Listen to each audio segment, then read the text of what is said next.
മോദിക്കെതിരെ, ഈ കേന്ദ്ര സർക്കാരിനെതിരെ എന്തെങ്കിലും ഒന്ന് പറയാതെ ഉറക്കു വരാത്ത ഒരുതരാണ് ഈ പറയുന്ന പ്രകാശ് രാജ്.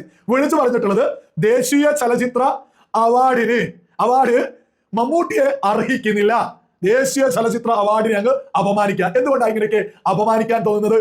രാജ്യത്തെ ദേശീയ ചലച്ചിത്ര ഞാനെന്ന ഭാവം ഉണ്ടെങ്കിൽ എന്താടാ ഫസൽ മോനെ അതിൽ തെറ്റ്? നാഷണൽ അവാർഡ് കൊള്ളത്തില്ല എന്ന് പറഞ്ഞിട്ടുണ്ടെങ്കിൽ നാഷണൽ അവാർഡ് കൊള്ളത്തില്ല എന്ന് തന്നെയാണ് അതിന്റെ അർത്ഥം. എന്തുകൊണ്ടാണ് കൊള്ളത്തില്ലെന്ന് പറഞ്ഞത്?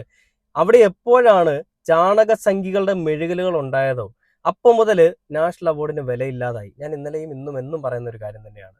എവിടെയാണോ സംഖ്യകളുടെ മെഴുകലുകൾ ഉണ്ടാവുന്നത് കൂടുതലായിട്ട്, ആ ഒരു ഉണ്ടാവുന്ന സ്ഥലം അത് അപ്പാടെ നശിച്ചു പോകും എന്ന് പറയുന്നത് പോലെയാണ്. സംഖ്യകളുടെ മെഴുകൽ ഉണ്ടായതോടുകൂടി ആ ഒരു അവാർഡിന് തന്നെ ഒരു വാല്യൂ ഇല്ല. ഒരു ടിഷ്യൂ പേപ്പറിന്റെ അല്ലെങ്കിൽ ഒരു ടോയ്ലറ്റ് പേപ്പറിന്റെ പോലും വാല്യൂ ഇല്ലാതായി മാറിയിരിക്കുകയാണ്.